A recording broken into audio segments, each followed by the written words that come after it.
All right, welcome back, YouTubers. My name is Jeff Ferguson. This is Inland Northwest Native News, Episode 5. Thanks for checking us out. If this is your first time joining us, be sure to check out the Facebook page. Be sure to check us out on Twitter. And if you'd like to keep up with us here on YouTube, be sure to check the red subscribe button down in your right-hand corner and click the bell afterwards, and that will keep you up to date with all of the videos that we have coming out. Right now, we're doing about once a week. We're doing an episode, and we are doing midweek updates when there's a lot to do. And it's man, there's a lot of things going on. It's another great day to be Indigenous. So we are covering news and events for the Native communities in the Inland Northwest and 11 tribes from the Kootenai of Idaho all the way down to the Umatilla and Warm Springs, from the Colville tribe on the west side over to the Blackfeet on the east side. We got some great highlights from the root dig out at Coffee Pot Lake today near Harrington, Washington.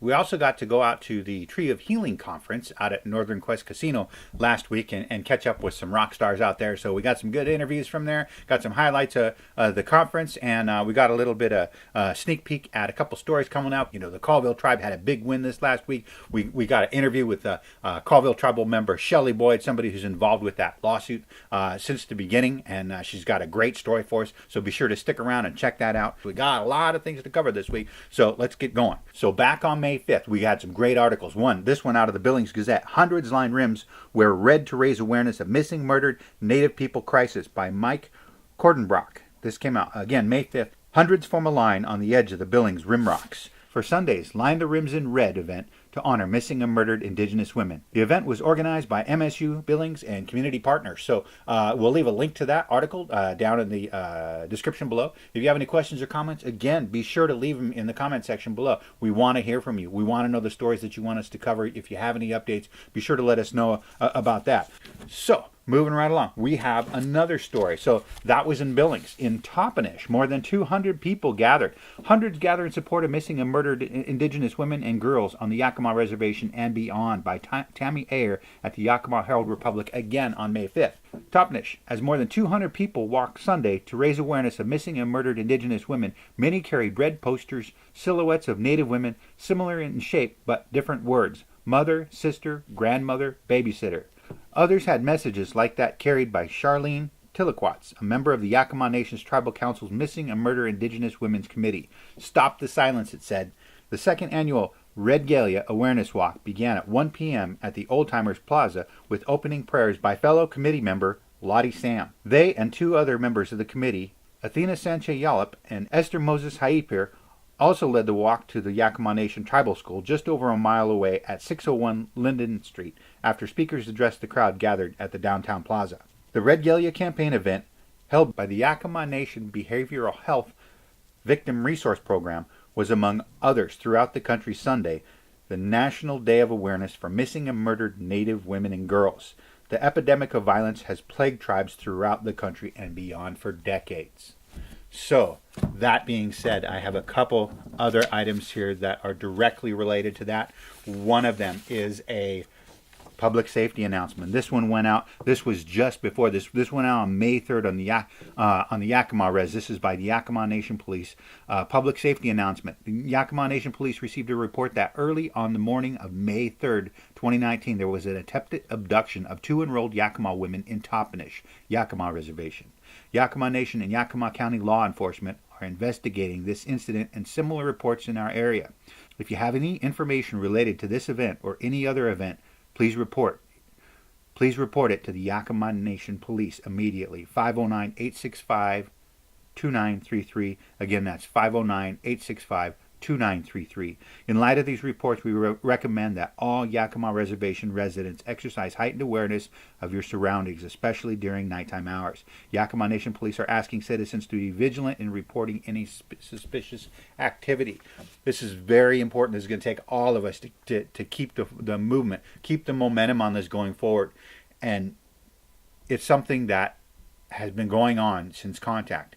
It's happening to our women from coast to coast, all around the country, but definitely in the Northwest. This is another horrific thing happening to our women. We need to do something. We need to do something when the people in authority won't. We need to do something when the federal government, the state government, the local governments won't.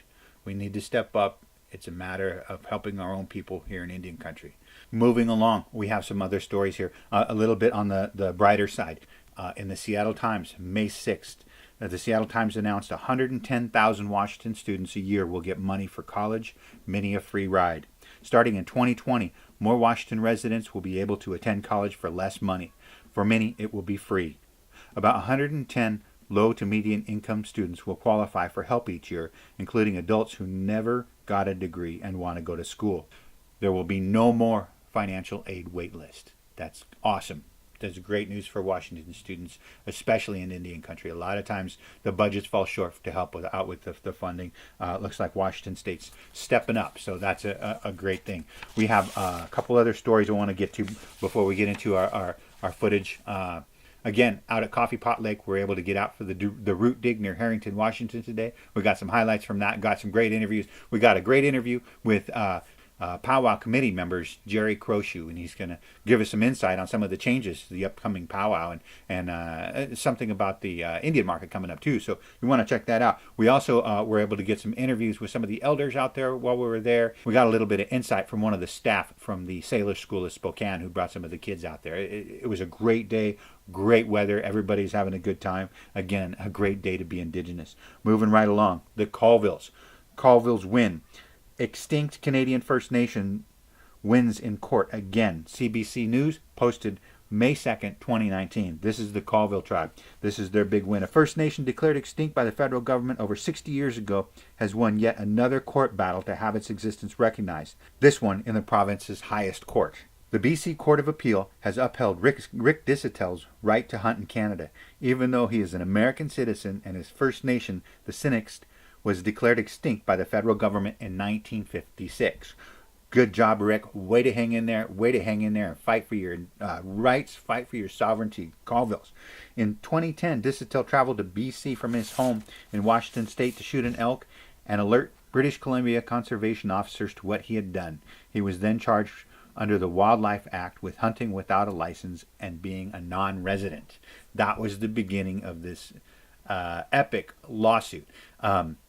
Shelly Boyd has been on this and been working on it, been following it since it started. So you want to hear this story from her, be sure to check it out. We're going to have links to this story below. We're going to hear it firsthand in our interview from Shelly Boyd, so be sure to check that out. Moving right along, this one has to do with Lake Roosevelt, right between the Colville and the Spokane tribe. Announcements, Washington Department of Fish and Wildlife. This is on May 6th. The Washington Department of Fish and Wildlife will partner this week with the Colville Confederated Tribes, Spokane Tribes, Kalispel Tribe, and the Washington Invasive Species Council to remove northern pike from Lake Roosevelt. This large-scale suppression effort is the first of its kind for the area. More information on northern pike can be found at the Washington Department of Fish and Wildlife website, and we'll leave links to all this stuff in the description below. Last but not least, another update on the Midnite uranium mine. So this is actually an announcement of two meetings. The Midnite uranium mine on the Spokane Indian Reservation is a EPA Superfund cleanup site, and this is a presentation given by the Spokane Tribe Liaison, Ricky Sherwood and Brian Crosley, EPA Representative Linda Myers, and Kay Morrison. They're coming back out again, and we'll hear from Deb and Twella Abrahamson from the Shaw Society, and IHS Executive Director Marcus Martinez. He'll be out there too.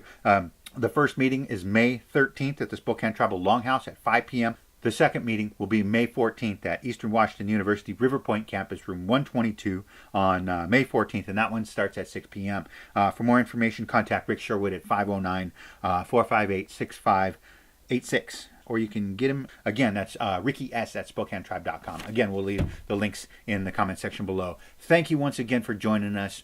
We'd love to have you. We'd love to hear your comments and suggestions. And be sure to stick around. Be sure to check out our upcoming episode. Again, we're doing an entire episode on Hoop Fest. That'll all just be native teams. It's the first time that we've been down there. We're really looking forward to it. If you send us the name of your teams, we can track your brackets and come by and check you guys out and see how you're doing. Maybe get some interviews from some of the team players, find out where you're from. We'd also like to find out in the comment section. Let us know where you're from. I know that we've had people from as far away as New Zealand that are checking out our stuff on YouTube. So let us know in the comment section below where you're tuning in from. I saw some people from down in Palm Springs. I saw actually some friends from Guatemala checking in too. So just let us know. So, to keep things moving along, I want to get into our interviews. I want to get into some of the footage that we got. We have some announcements real quick here. May 10th, the SKC PowWow.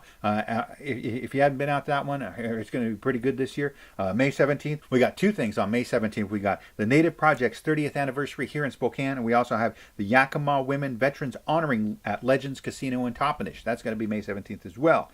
May 18th. 2019 SFCC Red Nations Powwow. Now, they hadn't had a powwow out there in a couple years. You can get out there on May 18th at SFCC, the Spokane Falls Community College in Spokane. They'll be hosting a powwow out there again. May 24th to the 26th is the Arrow Lakes Powwow. So if you hadn't made out to Arrow Lakes Powwow, it's kind of a ways out there, but man, what a beautiful site for a powwow. I'm really looking forward to that one. So we have a couple more powwow announcements.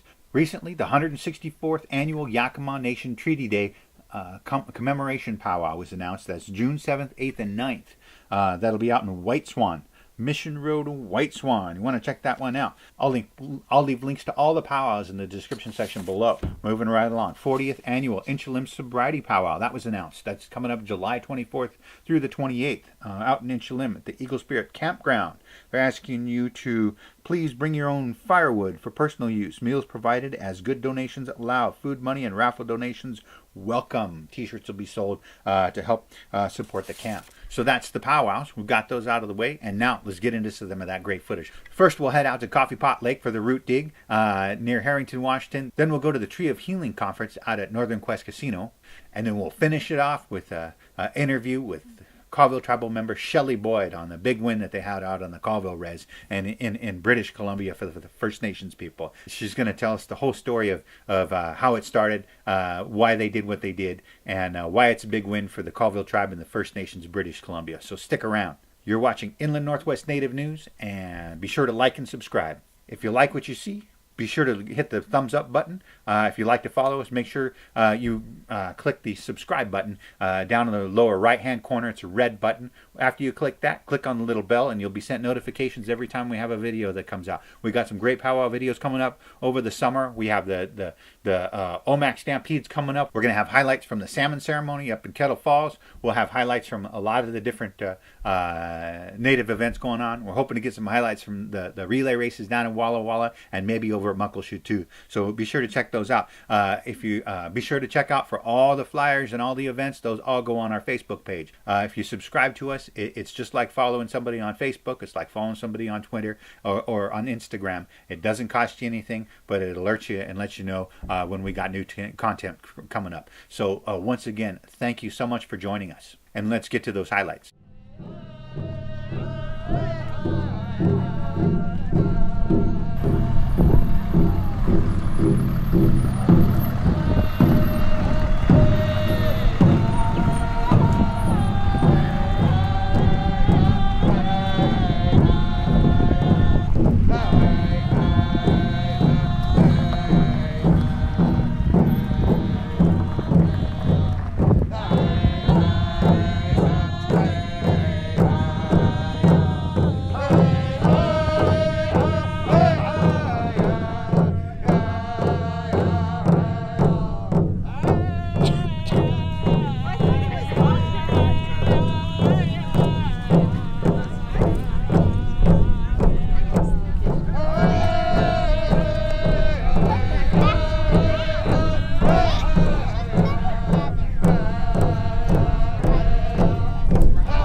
Where are you from?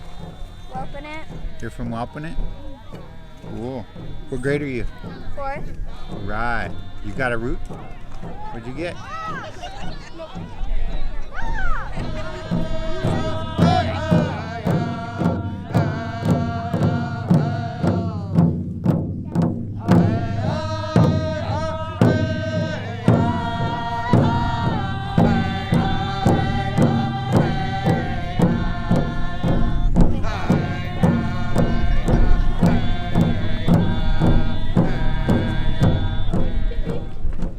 How's it going?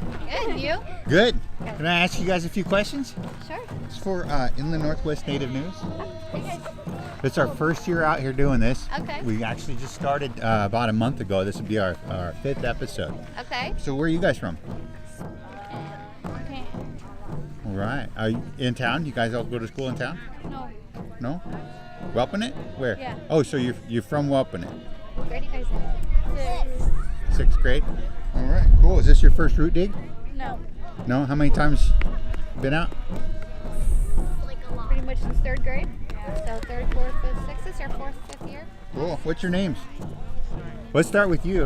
Who are you? Louie. Louie? Are you a teacher?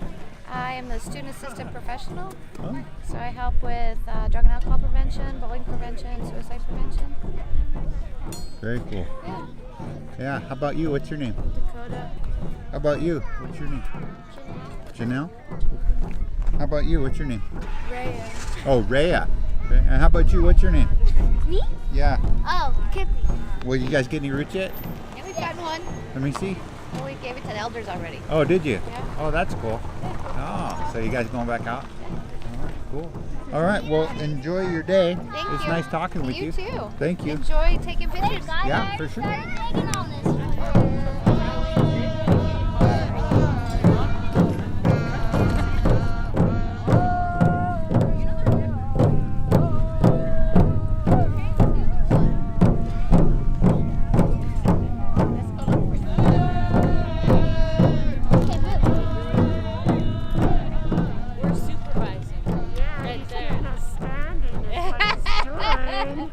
This is the coffee break section.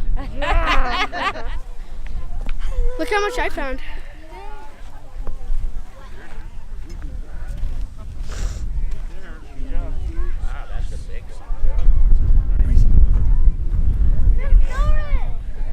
Very cool. Huh? Very cool. Good job. What are you doing that on the TV? This is for YouTube. For Inland Northwest Native News.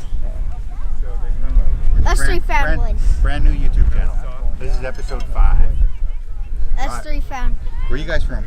Whelpinit. Whelpinit. Right. That's great. What do we guess? 5th grade? Yes. I'm 4th. I'm He's 4th, 5th. Oh, cool. You having fun? Yeah. Yeah. All right. You don't know. You do have the right to remain silent. Hey. I just want to ask, how's the snagging out here today? Oh, is that what we're doing? Oh, yeah. Snagging. That's snagging. Those are grandkids. You can't talk about that. So, those are just. Val and Marina. You Oh. guys know Jeff. Yeah. Hi, So, can you tell me your names? Valpion. And, Marina Kaluuya. all right. And can you tell us a little bit about what you're doing today? Playing in the dirt, I think. All right. Where are The you boys from? keep telling us we're Spokane. gonna find something. Indian Reservation. Both. Ford, Washington. Ford. All right. So, are you having any luck? Yes. Yeah, they've got. Yeah. What do you got? What'd you get?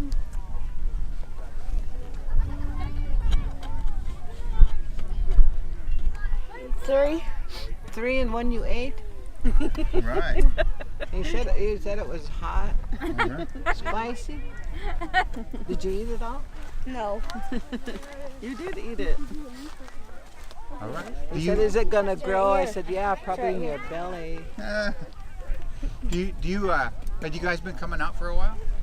Yeah, I come out a few times with my boys to learn too also and to teach them and enjoy. I used to come out here with my grandma before she passed. Yeah. Can you talk a little bit about why something like this might be important for guys like this to learn? Well, just for like learning how to cook in a native way, or back like when you have traditional dinners. For me, I was just learning through my own dad and my stepmom, and they were teaching me different foods and where to get them and when to get them and gather. So I was just trying to make it, so they can understand it too, and the different tastes. Like when he tasted it, he said it was spicy, but it's not spicy. It's just a different taste for him. But it's just I don't know. It's just something for them to learn about where the different foods come from, and something new to them. This doesn't all come out of a vending machine. Yeah. It's not all Hostess or Really? pizza We had pockets. where was our dinner for after the jump dance. That's when I tasted all the different foods, and it was just in and out at the powwow for the Coeur d'Alene tribe. They had that dinner for when we did the canoe run, and it was all traditional foods. Yeah. So, I mean, I loved it. I just hope they do too. Well, years ago, this is all they had on their tables. Mm-hmm. So roots. They're out there digging roots and Well, fishing from for what salmon. my mom and grandpa used to talk about, way down at the West End, when everything disappeared from all the dam, right? She said that their gardens and everything left, but they went out into the fields and stuff and found their roots and whatever they could find. But then they also helped their neighbors down the riverway that were also starving. And so they taught them how to survive out there. Berries, whatever. But what they had grown, like the corns and the fields and the wheats and whatever was all gone. So they had to learn how to go out there and They flooded our survive. crops from Yeah. the Lake Roosevelt when they Yeah. Grand Coulee Dam. So Yeah. we had to go back to our first foods. And I guess Grandpa Samuels taught all the other people how to survive. He didn't just share it with his own family. He went down the river. Helped them all. Cool. Well, thank you, ladies. Thank you. Appreciate it. Enjoy your day. Enjoy our dirt. Enjoy your dirt.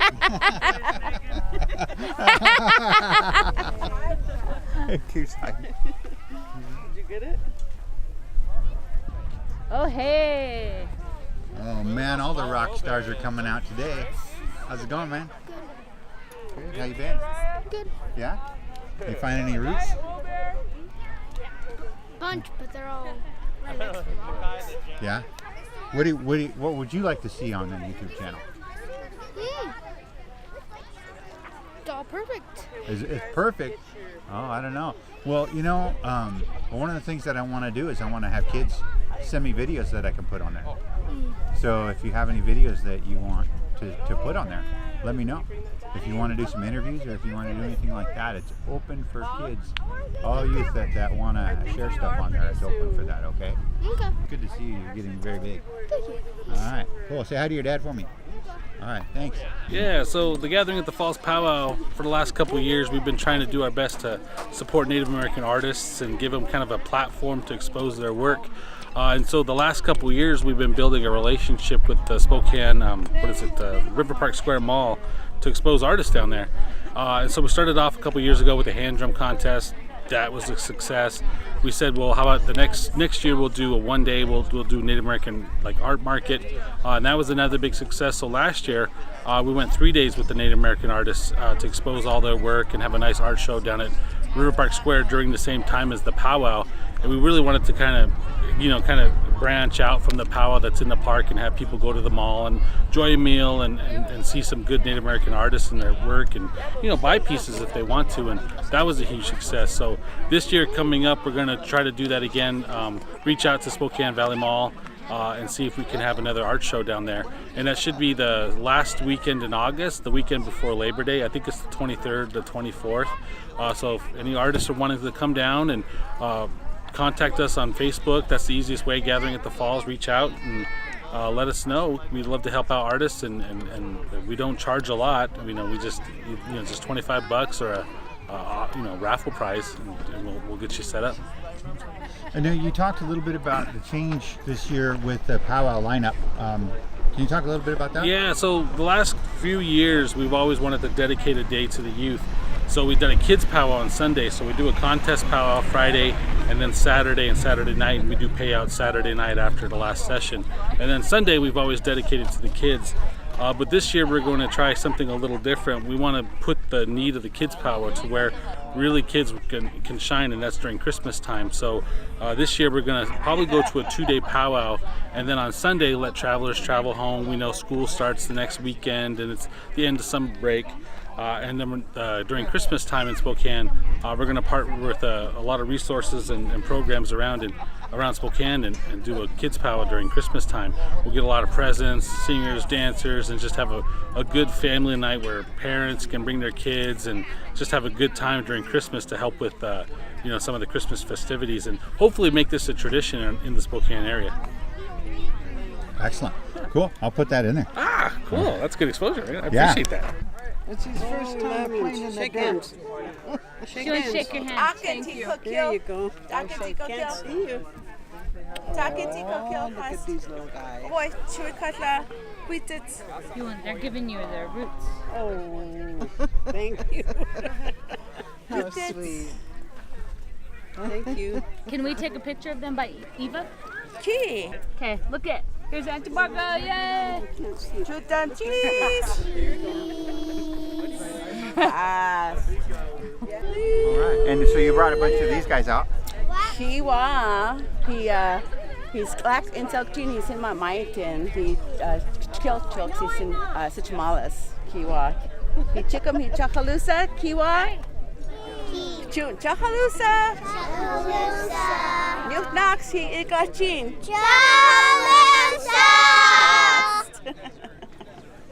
Kiwa. Cool. So, are you guys? What class is this? This is preschool. Yeah, it's preschool 3 to 5. We have 20 of us, but these are just the 5 that I have with me right now. Yeah. So, how many years has the Sailor School been coming out here? Since they started. Yeah. Our school actually goes from preschool to high school. And why do you guys feel it's important for kids to come out and take part in something? Because it's part of their culture, it's part of who they are, it's their identity, and we just want them to know who they are. Plus we use the language as we're digging, so it's very important for them to know that what they take out of the land, they put back into the land. They all come from different tribes. Are they all Spokanes and Colvilles, or? Well, you ready to go? Are you hungry, buddy? To the most part, yeah. Bag of chips. There's some Cinnabon Susan programs too. Yeah. Get the sun on them legs. Cool. All right. All right. Well, enjoy your day. I thank you so much for your time. Yes. Yes. That's it. Kikania. Chutam. Ninawies. All right. All right. Chutam Ninawies. All right. Oh, Lima. Lima. Oh boy.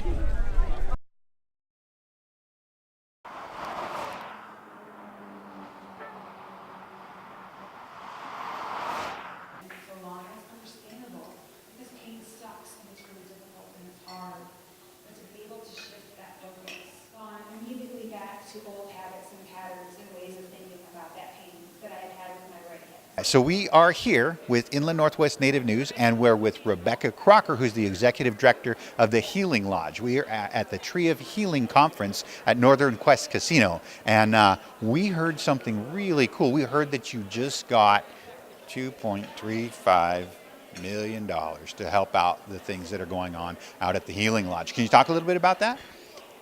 Yes, the Healing Lodge of the Seven Nations is an adolescent residential treatment center for children 13 to 17.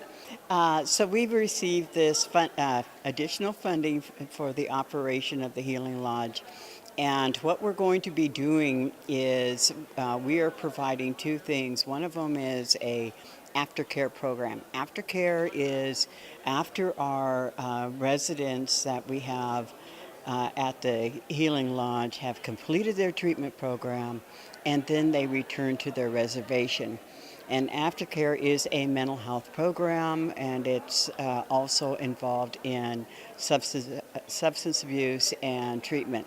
So what we do is we provide what they call a warm handoff and help the local tribal organizations kind of transition the youth back into the reservation, and we help them with that by supporting them, providing them with community resources, as well as support the tribe with some additional counseling services. So it's an exciting program because we're one of the first tribes that Indian Health Services has funded for this. They have another tribe that they have provided funding to. There's only 2 of us, and the other one is located in California. It is called Desert Sage. And so both of us do the same, both of our programs do the same thing, is provide adolescent alcohol and drug treatment. Cool. So can you tell me a little bit, can you talk a little bit about the Healing Lodge and how long it's been around, maybe how long you've been with the Healing Lodge? Yeah, the Healing Lodge actually started back in 1988, and it's a consortium of tribes from this local area. There's 7 of them, and there's Washington has the Spokane, the Colville, the Kalispell, and then in Idaho we have the Coeur d'Alene, the Nez Perce tribe, and the Kootenai tribe. And then in the state of Oregon we have the Umatilla tribe. They represent the consortium of the Healing Lodge, and we have their leadership, 7 of them that are one from each tribe that is represented on our board of directors. All right, that's great. And how long have you been out there? I've been here for 3 years as of May 4th, I think it is. So it's been an exciting experience for me. I had previously done this before back in the 80s, and so this is a re-experience of coming back like a 360. I have been involved in between that time as a health and human service director for tribes across the country. So we're at the Tree of Healing conference. Can you tell me a little bit about what the maybe what's the buzz this year? What's everybody talking about? What are the hot topics this year? Well, from an adolescent treatment focus, what the hot topic is opioids. From our experience of working with adolescents from the ages of 13 to 17, the majority of our youth present with using alcohol and our drugs beginning at the age of 8. So since the onset of opioids and their availability, our kids now are coming in with opioid addiction at a very young age, and where they're getting that is usually within their tribal community or their families, or from the local town from around them. This is a very challenging drug to deal with, and along with the historical and intergenerational trauma that the Native American people experience, this only complicates the problem, and it's becoming more prolific as we have more of our tribal youth come in. They're using opioids, and it's something that we had not been prepared on how to treat. We're learning how to do that, and we're hoping that these funds that we get are going to help us with that, because treatment of these youth is complicated when they come in with substance abuse and addiction. We, on top of that, they may be experiencing some historical and intergenerational mental health disorder issues. And then we top that off with the opioids and drugs, and depending on their drugs. The other key problem that I see as a director of the Healing Lodge and a Native American Indian is that we have marijuana that's very prolific out in the national arena for all people that have states that have adopted marijuana as a legal drug to use. And so our children are now presenting with marijuana as one of their key drugs that they're using, as well as the other ones that they've used in the past. All right, excellent. You answered all my questions. I now have no more questions.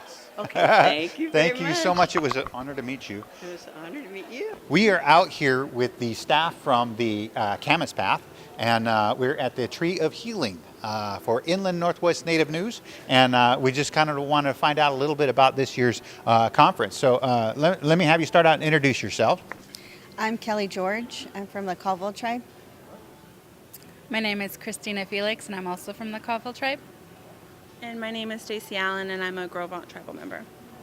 So I'm going to ask you guys a couple questions, and if you would, just whichever one of you feels most compelled to answer, that works just fine by me. Okay. So how many years have you been doing this?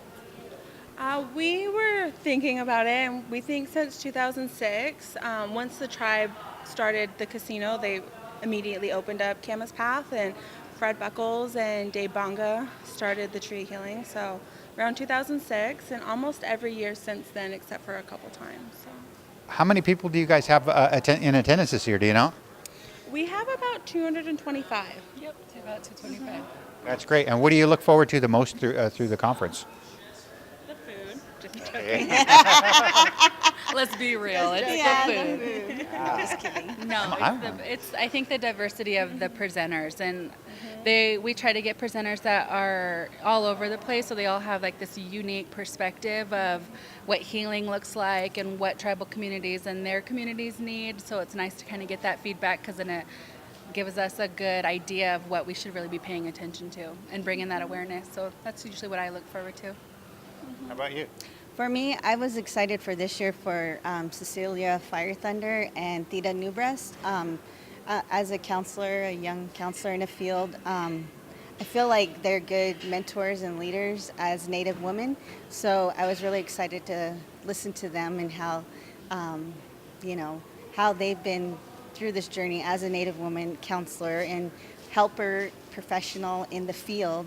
So I really was excited about that. What are some of the hot topics this year? I always think self-care is always a big hot topic, because we're dealing with a lot of people that help a lot of people. So learning how to take care of yourself, I think, is always a hot topic. Compassion fatigue, yeah. And I think the way the Tree of Healing has been throughout the years, we have 3 different tracks, meaning on those tracks days, like our first day was Cultural Day, today's more geared towards clinical providers, and then the third day will be more geared as a community at whole. So we're looking at many different areas and trying to create that holistic care for the people that we work for. So I think that kind of covers it. Let me ask you this. What are, if someone was considering coming to this conference maybe next year, what's something that you think you'd like them to know about coming? What was something that you think would, if they're on the fence and, maybe I'll go, maybe I won't, what would you say? You say, if you're thinking about going, one thing you might want to consider would be... It's a great atmosphere. There's a lot of topics that bring up a lot of, sensitive subjects, especially when it comes to trauma and historical trauma and just a lot of our own healing. So I think it's a really good, safe place for everyone to kind of come and, not only get some really good tools, but also to kind of look at themselves and say, hey, this is really healing for me, and I learned something about myself. And that's actually very empowering as a professional and just being human. That I don't know. I would also want people to know that every year we have scholarships, so price is an issue. If they contact Tree Healing at camaspath.com, there's always scholarships available. Inland Northwest Native News. Like and subscribe. All right. Thank you so much. It was nice to meet you, gals. It was so nice to meet you. Yeah. I know. All right. It was really sweaty. Sorry. All right. We're just sweaty people. Who's your director over there? And we're here with keynote speaker Lovina Louie. How are you doing today, Lovina? I'm doing great. Right. Can you tell me a little bit about what you plan to present on? Yes, so I am doing a keynote tomorrow about how are we making our ancestors proud, and how are we building confidence in our young people. So I'm going to do somewhat of an interactive keynote about historical and generational trauma and resiliency, and how we need to move beyond like the trauma and move forward and make our ancestors proud. Can you tell me a little bit about the organization that you're with? I work now with the Native Wellness Institute, and they are based out of Gresham, Oregon. And we do wellness in the workplace. We do trauma-informed care. We do trainings in Hawaii, California. And so we just have a variety of trainers that travel the United States, Canada, and do wellness throughout Indian country. Do you have a website or something people can contact you if they're interested in your program or your organization? Yeah, you can go to nativewellness.org on the internet, and you can see it there. You can see we have a Facebook page for Pow Wow Sweat, and that's one of the programs that I've done. And so that's just Facebook Pow Wow Sweat. Yeah, I seen that. That's great. Pow Wow Sweat is really good. Actually, good job on that. Thank you. Yeah, I seen some of my favorite dancers in there. You guys are, that worked out really well. I'm happy. Oh, can you tell me a little bit about your background? How you got interested in wellness and that kind of thing? Sure. So I was born and raised on the Colville Indian Reservation. I'm the daughter of Deb and Jeannie Louie. And ever since I was a little girl, I had friends, and even myself, my mom and dad, during that time, a lot of people on our reservation drank, and the drugs weren't as bad back then, but I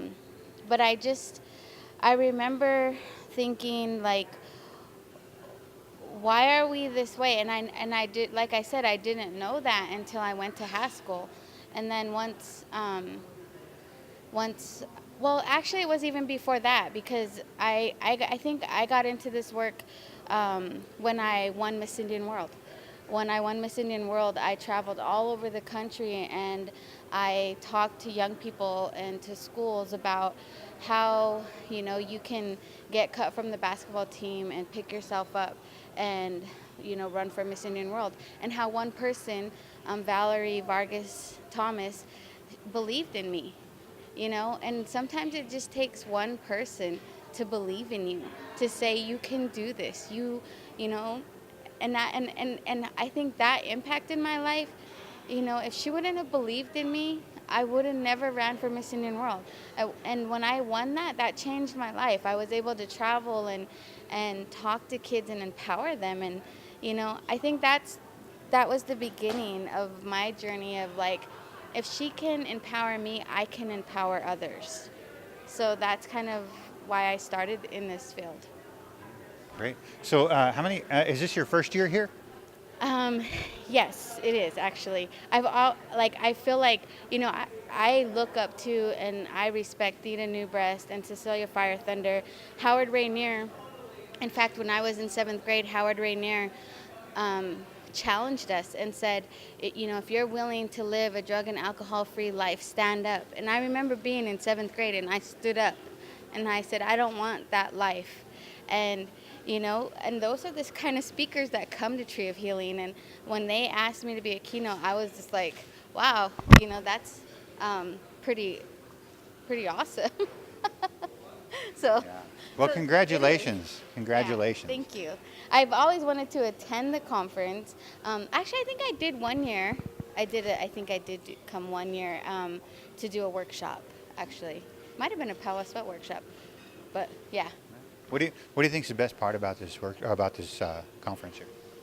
I just think it gives you an opportunity to learn and to expand and understand the field that you work in, and helping youth and families and just helping them to be able to heal. And I just think it gives you a lot of different opportunities, but you have very strong presenters who have been there and who have succeeded in their field. So I guess that's what I think. Okay. In the Northwest Native News, subscribe and like. Like and subscribe. Like and subscribe. All You right. have to just do bloopers. Yeah. They get the gist of it. Oh, we got a peanut gallery up here. All right. So we are here for Inland Northwest Native News in Spokane, and we managed to track down Colville member Shelly Boyd. And Shelly, I was hoping we could get a chance to talk with you a little bit about this lawsuit that the Colvilles recently won. It's been something that's been in the making for a while, from my understanding. I just wanted, I thought you might know, be able to give us a little bit of insight. Can you tell us what you know about it, how it got started, and kind of where it ended up? Sure. So you have to really go back to 1956. We were declared extinct in Canada, and there are numerous reasons why that took place, because clearly we still survive. We're still alive, and we thrive on both sides of the line. And some would say, mining issues, resource issues, water issues. And Eileen Perks would actually say that it was also even tied to the Columbia River Treaty. The pre-work was being done at that time for those negotiations between the United States and Canada. So anyway, 1956, we were declared extinct and really pushed to the southern side of our territory. About 80% of our traditional territories in Canada. The last 20% is in the United States, but we lost that when the Colville tribe lost the north half of the reservation. So we are a diaspora, meaning we don't live on any of our traditional territory from colonization and being pushed back for various reasons. So in the late 80s, there were ancestral bones being dug up by a road construction crew near Valakan, BC, and our people got word of this, and no one was doing anything. So we went up there and had a blockade that lasted about 3 years, and it really, no one was looking after our territory or the region from an Indigenous perspective, or it didn't feel that way because this was happening. So after that, the Colville tribe stepped in and they purchased the land right next to where these ancestral remains were found and continued to have connections up there. And then in 2007, the Colville tribe decided to hire or appoint an Arrow Lakes facilitator, who was my late husband, Jim Boyd, and that was really to address the rights, title, and interest of Arrow Lakes people on the Colville Reservation.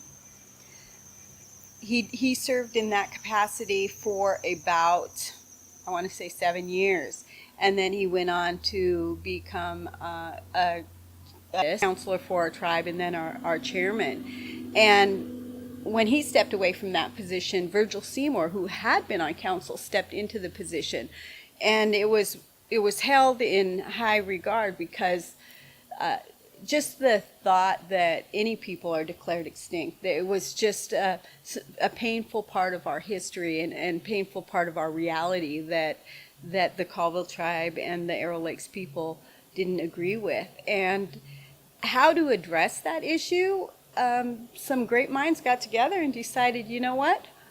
Because in Canada, Aboriginal people have the right to hunt and fish and gather in their traditional territories. I'll wait for him to go through.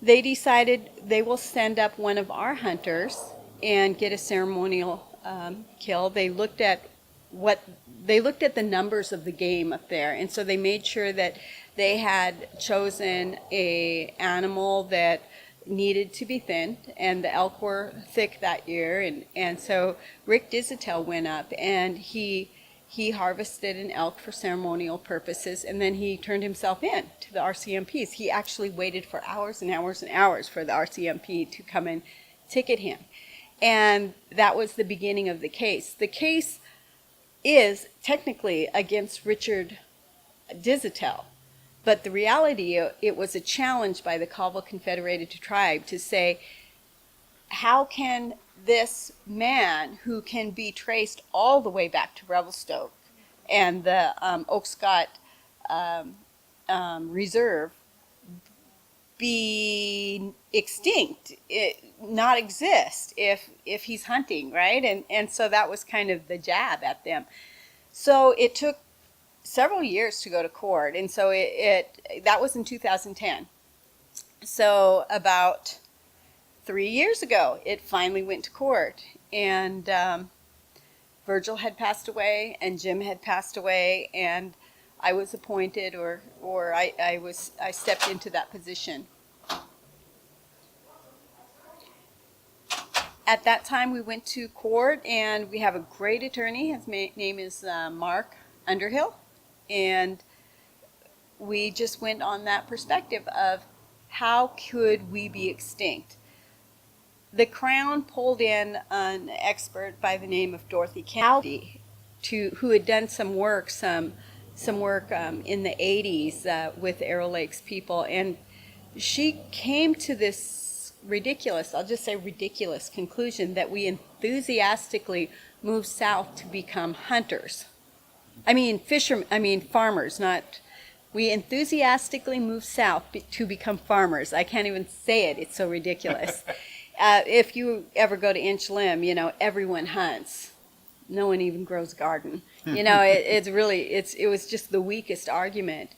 And they lost, and then they appealed, the Crown appealed, and they kind of changed their tactic a little bit, and they said, well, how can they be a part of the Indigenous community of Canada if they're United States citizens? And in Canada, there's Section 35 under their Constitution, and Canada has also signed the UN agreement regarding Indigenous people, and so they have a deeper recognition for Indigenous people pre-contact. So their recognition is, and their acknowledgement is that we acknowledge and honor and respect basically Indigenous people from time of contact, and in trying to make amends and trying to figure out truth and reconciliation. So our piece was like, how can you have reconciliation if you don't have truth? So the second appeal, or now it's the appeal, they lost again. They appealed again about 6 months ago, and this time they really pushed the piece, how could they, speaking of Arrow Lakes people, be indigenous to this territory if we don't allow them to cross the border? If they do not have unfettered access to Canadian soil, how can this be their territory? Which, well, I'm not going to say anything about that except for they lost at the Supreme Appellate Court of British Columbia. We got the decision on Thursday. It was so supportive of our recognition as the Indigenous people of that territory and our right to hunt, fish, and gather in our territory, which is basically from Kettle Falls, the Great Kettle Falls, all the way up to above Revelstoke, just a bit above Revelstoke. So it's a huge territory, and it's a beautiful day for Sinixt, Arrow Lakes people in this victory. So it sounds like it's something that's been a long while in the waiting, something that's taken a lot of maneuvering to make sure that you had the outcome that you wanted. There's a lot of people that have been involved as far as hunting, and people that live north and people that live south of the border. What does this mean to you as a Colville woman? Oh, no, when we got the verdict, when we heard the judgment, I was sitting with Rick and Linda Dizitel, and I'm not a crier, and I just, tears came, and it's just that recognition. I mean, the colonized version of who we are, they keep changing it, right? But in the United States is Indian, American Indian, Native American, or Indigenous person of the America, right? In Canada, it kind of goes through the same thing, but they also have First Nation. And not that I hang my hat on being a First Nation person, but I love the fact that the government now recognizes, and when I introduce myself up there, I will introduce myself as a First Nation person also, and as a Native American. And so it's powerful. The amount of violence, oppression, and methodic push to get our people to leave Canada is so well and horribly documented. When I say horribly, I mean not that it was not documented well. It was documented very well because of the Columbia River. In many ways, we were protected from the Columbia River because the Columbia is so well documented. And so we have early explorers to Jesuit priests to, Hudson Bay that really documented our movement, what we were doing, but the violence and the oppression and the racism that our people endured is just horrendous. I believe it was Gandhi, though, that said because we're like less than 2% of the population, and, it can seem small. But, he said, if you ever think, you are too small to do something or to make a difference, try spending the night with a mosquito. Oh. Right? I think that it's sounds perfect. like Gandhi, yeah. Right. Yeah. And so I think that's us, for missing and murdered Indigenous women. It impacts us greatly, and we might be small compared to the masses, but we are good mosquitoes. Yeah, that's a great analogy. Real quick, what kind of stuff you guys got going on up in Inchelium coming up? Coming up, well, honestly, I'm working on a celebration that we're going to have in Canada for this. For the win, because this is monumental. This is 100 years of oppression and violence and being called extinct. I mean, I think about this all the time. We're extinct, or we were declared extinct in Canada, and so were dinosaurs, right? And so were other things. But if someone saw a dinosaur, wouldn't they be excited? Oh, yeah. We didn't get the same excitement, but so we're going to create some excitement around that and have some fun. In July. Is that going to be a private event, or is that going to be open for everybody? Well, we're still in the planning stages, but a celebration is open to everyone, and so it will be getting up there. And we haven't, this just happened on Thursday, so we're not. I'm, just beginning that phase of how will we honor that, or begin to honor that. Yeah, it sounds like an annual celebration to me. Sounds like something. Yeah, that's very cool. And that's one thing I love about Indian country is it's so much more about inclusion than it is about exclusion.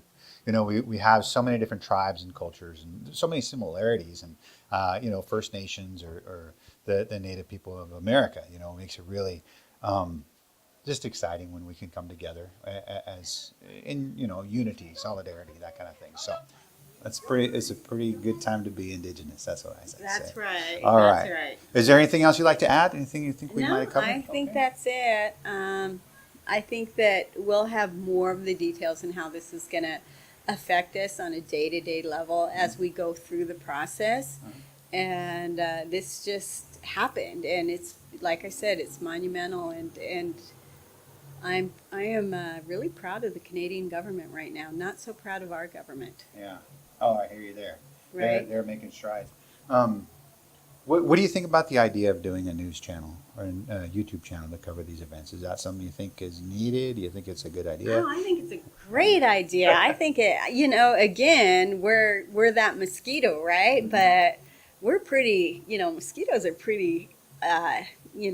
Exciting kind of beings. And they like to get in and see everything. And I think that, like you said, there are other people there. There are huge issues in Indian country, and they tend to get overlooked, like missing and murdered Indigenous women. And since that issue has come to light, you see this on Facebook all the time, or Instagram or social media, where someone becomes missing, and it's across the country simultaneously. And I think it's by YouTube and by podcasts and by those individuals making those commitments to raise the awareness that good things happen. Excellent. So hastash cool. All right. Thank you so much. No, I think this is a wonderful time to be Indigenous. It's always beautiful to be Indigenous. I think that our ancestors, through the hardest of times, built that strength and pride into us because of what they went through. But I think it's an important time to be Indigenous, and it's important right now, the work that you're doing on YouTube, the work that people are doing in making our voices known. I think that, again, we're a small population of the United States, but there's never been a more important time for the world to hear Indigenous voices around the world, because our voices are tied to the land. Yeah. Yes, they are. That's well put. Thank you. Oh, White Aha Inland Native News. Like and subscribe. Tihast White.